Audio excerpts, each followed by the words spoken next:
the landmark Brown versus Board of Education case.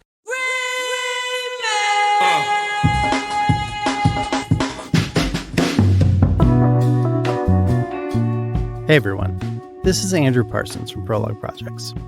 I'm filling in for Leon while he's away, and on this premium episode of 5 to 4, Peter, Rhiannon, and Michael are talking about the Southern Manifesto.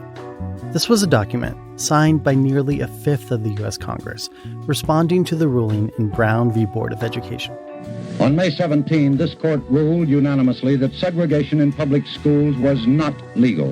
While Brown officially ended the policy of separate but equal, it did little to outline how inequality would be remedied. So, Southern states banded together to implement an organized resistance to integration, and its effects are still felt today.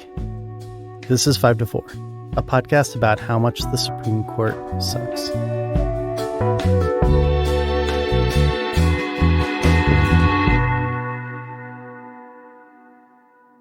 Welcome to 5 to 4, where we dissect and analyze the Supreme Court cases that have undermined our civil rights, like Drew Barrymore undermining organized labor. Got her. I'm Peter. I'm here with Rhiannon. Hello. Hi. And Michael. Hey, everybody. Good news down the wire from Hollywood. Yeah. As we record this, looks like there is a tentative agreement and that it is favorable to the good guys, Yes. from what I've heard. So I know we're a little bit late, but, you know, blow us, Drew Barrymore. You suck. And congrats to our homies who sacrificed to strike. Hopefully it's as good as we've heard, and some folks will start getting paid. Yeah. And hopefully we get some good shows and movies. Yeah, I would like to get back to the business of just shutting my brain off and sucking in content. Yes, that's right. Passively. Beam it into my eyeballs. Thank you. Today, we are talking about the Southern Manifesto and the massive resistance to Brown v. the Board of Education. This is something that I think, basically isn't really taught in American education. You know, Brown v. Board is a success story in American life and American politics.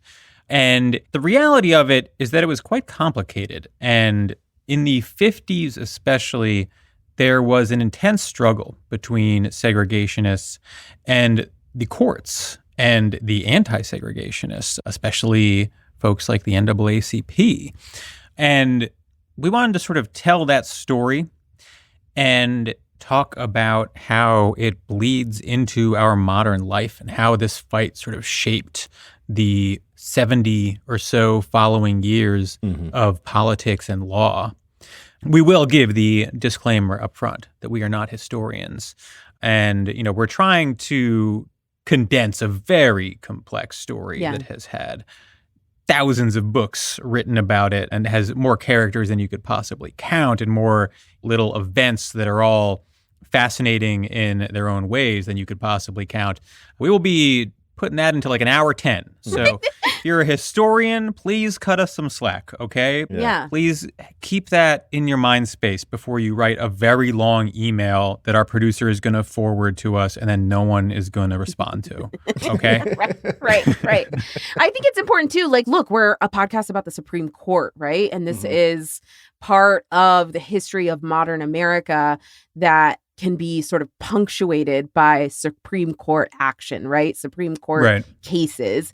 And you can sort of track the development of these politics, particularly the politics on race in the United States, through a Supreme Court lens, kind of, right? All the way into today, all the way into the last term at the Supreme Court, all the way into the term that's upcoming in a week at the Supreme Court, right? Right. And just to be clear, you know, when you say last term, and we'll talk about this a bit later, but Students for Fair Admissions v. Harvard, the case that overturned affirmative action last term, was a case that really embraced a philosophy that you can trace to this era in history and the Southern Manifesto. And Peter, you just said too that people don't really learn about this in like high school history and stuff like that. You also don't learn about this in law school, right? Mm-hmm. And I think this is something we talk about a lot, which is that like in law school, you are learning Supreme Court cases and jurisprudence completely abstracted from a historical and sociological context in which these cases happened, right? And in ideological context, right? I think part of the story that we want to tell here is about how, yes, in some sense, the Southern political institutions were defeated in the 1950s. They lost a bunch of court cases. But these are conversations about race, about desegregation, about equal protection, that we are in a lot of ways now having on their terms, on the terms that were sort of outlined by Southern political actors, expressly racist political actors in the 1950s and 60s.